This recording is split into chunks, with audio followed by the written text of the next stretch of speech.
Chapter 2 बहुपद। तो आज इसके बारे में सामान्य जानकारी प्राप्त करेंगे कि बहुपद होता क्या है, एक चर वाला बहुपद क्या होता है, द्विघाती बहुपद, त्रिघाती बहुपद, द्विघात समीकरण वगैरह, इसके बारे में जो है आज जानकारी प्राप्त करेंगे। तो सबसे पहले बात करते हैं चर की। चर को बोलते हैं बच्चों इंग्लिश में वेरिएबल, यानी कि परिवर्तनशील। तो चर क्या होता है? एक ऐसा परिवर्तनशील मान, एक ऐसा परिवर्तनशील मान जो कोई भी वास्तविक मान धारण करता हो। कौन सा मान धारण करता है बच्चों? वास्तविक मान धारण करता है और क्या कहलाता है? परिवर्तनशील होता है। तो ये दो चीज़ें अपन को ध्यान रखनी है कि चर परिवर्तनशील होता है और वास्तविक मान धारण करता है। चर को जो है अपन एक्स, वाई, जेड आदि जो है अल्फ़ाबेट से इनको लिख सकते हैं। जैसे उदाहरण के तौर पर अपन देखें तो x square, x, 2x + 1, Z + 1, x + y, इस प्रकार से जो है चर के जो गुणा बहुपद होती है उसको लिखते हैं। अब बात करते हैं एक चर वाले बहुपद की। भाई एक चर वाला बहुपद होता क्या है? इसमें जो है जैसे कि 2x + 1 या x² + x + 1, x³ + x + 1 या फिर x³ + x² + x + 1, इस प्रकार से जो जितने भी चर होते हैं जिनमें चर क्या है बच्चों? एक ही होता है, उसे क्या बोलते हैं? एक चर वाला बहुपद बोलते हैं। इसका व्यंजक कैसे लिखते हैं? व्यंजक, बहुपद का व्यंजक कैसे लिखते हैं बच्चों? यानी कि एक अचर पद होता है इनटू एक चर पद होता है।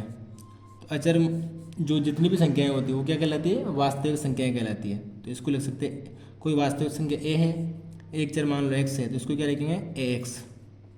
इस प्रकार से जो है बहुपद में चर का व्यंजक लिखा जाता है। अब बात करते हैं रेखिक बहुपद, द्विघाती या द्विघात बहुपद, त्रिघाती बहुपद। तो रेखिक बहुपद मान लो कोई बहुपद px है, तो उसको कैसे लिखते हैं बच्चों? ax + b से लिखा जाता है। यानी कि रेखिक बहुपद में कितने पद होते हैं? दो पद होते हैं। इसी प्रकार से कोई अगर बहुपद px है तो इसको लिखते हैं बच्चों x² + bx + c। यानी कि इसमें कितने पद होते हैं? इसमें तीन पद होते हैं, यानी कि तीन पदी बहुपद भी बोलते हैं। इसी प्रकार से अगर px बराबर इसको लिखते हैं तो x² + ax³ + bx² + cx + d = 0। यानी कि इसमें कितने पद होते हैं बच्चों? चार पद होते हैं। और जो बहुपद में अधिकतम घात होती है, इसमें दो है, इसमें कितनी है? एक है, इसमें तीन है, तो उसे क्या बोलते हैं? बहुपद की घात बोलते हैं। सर्वाधिक घात होती है उसे बहुपद की क्या बोलते हैं बच्चों? घात बोलते हैं। इसी प्रकार एक होता है आपके शून्य बहुपद। शून्य बहुपद यानी कि अगर इनमें ABC, AB, ABCD यानी कि गुणांक का मान अगर क्या हो जाए? गुणांक का मान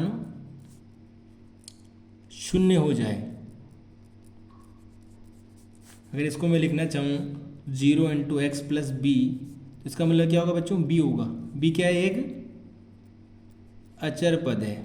यानी कि अगर मैं लिखूँ px = 4, इसी प्रकार से 5, -6, कुछ भी संख्या लिख सकते हो आप। यानी कि इसमें क्या है? x मौजूद नहीं है, तो इन्हें क्या बोलते हैं अपन?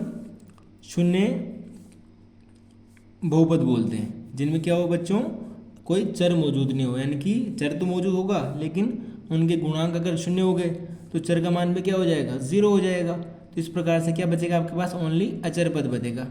ये अचर पद मौजूद रहेगा, उसे क्या बोलेंगे अपन? शून्य बहुपद बोलते हैं। एक होती है बच्चों बहुपद की घात। तो बहुपद की घात क्या होती है? जिस भी चर की अधिकतम घात हो उसे क्या बोलेंगे? बहुपद की घात बोलेंगे। इसमें अधिकतम घात कितनी है? 30 है, तो ये क्या है? इस बहुपद की घात 30 है। इसी प्रकार से अगर इसमें देखते हैं तो अधिकतम घात कितनी है बच्चों? x के 3 लग रही है, तो इसकी घात कितनी हो जाएगी आपके? 3 हो जाएगी। इसी प्रकार इसमें x की घात अधिकतम कितनी है? 40 है, इसमें कितनी है 100 है। तो ये क्या कहलाता है बच्चों, बहुपद की घात कहलाती है। अगर घात पूछे आपको तो जिसके सर्वाधिक घात लगी हुई है उसी बहुपद को आपको क्या करना है, चेक करना है, और वही क्या कहलाएगा, बहुपद की घात कहलाती है। तो इसमें घात कितनी है बच्चों 100 है, इसमें आपकी घात 40 है, इसमें घात कितनी है 30 है, इसमें घात कितनी है अधिकतम 3 है। एक होता है बच्चों कि बहुपद में पद कितने हैं। तो अगर आपको एक पद दे रखा है तो इसे बोलेंगे एक पदी बहुपद, एक ही पद है, इसको बोलते हैं द्विपद, द्विपद बहुपद। यानी कि इसमें कितने पद है बच्चों, एक और दो पद है। इसी प्रकार से इसमें भी 2 पद है, इसमें भी 2 पद है, इसमें भी 2 पद है। अगर मैं लिख दूँ x³ plus x² plus x बराबर 0 मान लो, यानी कि पी एक्स बराबर क्या दे रखा है आपको, x³ plus x² plus x दे रखा है। तो ये कौन सा पद है, 3 पद वाला, 3 पद। पदों की संख्या होती है कितने, उसमें गुणांक लिखे हुए हैं। और अगर द्विघात की बात करें, समीकरण कौन सा है, त्रिघाती समीकरण है, त्रिघाती बहुपद। घात में तो त्रिघाती है, घात देखनी है, और पद पूछे तो पदों की संख्या गिननी है, 1 2 3, इसमें भी 1 2, तो ये द्विपद है, द्विपदी बहुपद है, 2 पद वाला बहुपद। इसी प्रकार से ये भी 2 पद वाला बहुपद है। तो पद में क्या देखते हैं, संख्या देखते हैं, और घात में उसकी घात चेक करते हैं। ये 30 घात वाला बहुपद बोल सकते हैं और द्विपदी बहुपद बोलते हैं। और जो बहुपद की घात होती है बच्चों, बहुपद की जो घात होती है वो हमेशा क्या होती है, पूर्ण संख्या होती है। अगर किसी बहुपद की घात पूर्ण संख्या नहीं है तो इसका मतलब वो क्या है, बहुपद नहीं है। ये देखो 30 एक पूर्ण संख्या, पूर्ण संख्या क्या होती है, 0 1 2 3 4, इस प्रकार से जो है 0 से प्लस की तरफ जब बढ़ते हैं सारी पूर्ण संख्याएं कहलाती है। और प्रत्येक बहुपद की जो घात होती है पूर्ण संख्या होती है। अगर मैं लिख दूँ x⁻⁻1 क्या एक बहुपद है, तो नहीं है, क्योंकि जिसकी घात है -1 है, और -1 जो है पूर्ण संख्या नहीं है। इसी प्रकार से मैं लिख दूँ x⁻1/2 या फिर √x। तो √x को क्या लिख सकते हैं बच्चों, रूट का मतलब होता है 1/2 घात। तो ये क्या है, बहुपद है। तो बहुपद ये क्या नहीं है, बहुपद नहीं है, क्योंकि जो बहुपद की घात है वो क्या है, पूर्ण संख्या नहीं है। तो इस प्रकार से जो है घात होने के लिए आवश्यक है कि बहुपद होने के लिए आवश्यक है कि उसकी घात क्या होनी चाहिए बच्चों, पूर्ण संख्या होनी चाहिए, जब भी वह बहुपद कहलाएगा, वरना वह बहुपद नहीं होगा। अगला टॉपिक है बच्चों बहुपद के शून्य की मूल। मान लो कोई बहुपद p x बराबर x+1 है, और मैं अगर इसमें ऐसी संख्या रखूं कि इसका मान क्या आ जाए बच्चों, 0 आ जाए, तो उनको क्या बोलेंगे, बहुपद के शून्य के मूल बोलेंगे। जैसे कि अगर मैं इसमें x बराबर -1 रखूं, तो इसका मतलब क्या हो, p -1 is equal to -1, x की जगह पर -1 रखना है, +1 इज इक्वल टू 0, यानी कि p -1 बराबर 0 आया। यानी x बराबर क्या रखा अपन ने, -1 रखा। जब इस बहुपद का मान क्या आ गया बच्चों, 0 आ गया, तो इसका मतलब इसको मैं क्या ले सकता हूँ, 1 को मैं इधर लाया तो x+1 इज इक्वल टू 0, यानी कि x+1 क्या हुआ, इस बहुपद का एक मूल हुआ या फिर शून्य हुआ। उसमें x का मान कितना है, -1 है। इसी प्रकार अगर इसको व्यापक रूप में अगर लिखना चाहिए तो px बराबर अगर ax + b है, ये किसके है, रेखिक के लिए। तो अगर इसका मान 0 होगा, यानी कि px बराबर 0 आना चाहिए, तो इसका मतलब क्या हुआ, x + b बराबर 0, तो x बराबर क्या आएगा, -b/a। तो x बराबर -b/a क्या है, इस बहुपद का एक शून्यक होगा। शून्य को क्या बोलते हैं, मूल बोलते हैं। शून्यक या मूल क्या होगा, तो इसका मान, बहुपद का मान अगर 0 आता है तो जिस मान को रखने पर 0 प्राप्त हो रहा वो बहुपद का क्या कहलाएगा, आपका शून्य कहलाएगा। इसमें मान लो कोई बहुपद दे रखा है 5, px बराबर 5 दे रखा है, तो ये कौन सा बहुपद है बच्चों, शून्य बहुपद है। अगर ये शून्य बहुपद है, इसका मतलब इसमें x मौजूद नहीं है, यानी कि इसके जितने x के जितने भी गुणांक थे उनका मान 0 हो रहा है। तो अब इसकी अगर बात करें, इसके शून्य पूछे आपको, तो इसमें शून्य क्या होगा बच्चों, शून्य नहीं होते हैं, नहीं होगा। क्यों नहीं होगा, क्योंकि इसमें x मौजूद नहीं है। x अगर मौजूद नहीं है तो इसमें मान किसका निकालेंगे, px बराबर हमेशा क्या रहेगा, 5 रहेगा, x मौजूद है ही नहीं, तो इसमें शून्यक नहीं होगा। अगला है शेषफल प्रमेय। जैसे कि आपने भाग देना सीखा होगा, अगर मैं 12 में 2 का भाग लगाता हूँ बच्चों तो कितना आता है, 6 आता है। इसी प्रकार से मैं अगर 13 में 2 का भाग लगाता हूँ तो 6 तो आता है भागफल, और एक आपके शेषफल बचता है। कितना बचता है, 6 2 12, 1 बचा। इसको लिख सकते हैं 6 से 1/2 लिख सकते हैं। इसका मतलब क्या हुआ, अगर मैं 12 को लिख सकता हूँ 6 × 2, 12 क्या है, भाज्य। जिसका भाग देते हैं उसे बोलते हैं भाजक, और जो प्राप्त होता है उसे बोलते हैं बच्चों भागफल, और जो बचता है उसे बोलते हैं शेषफल।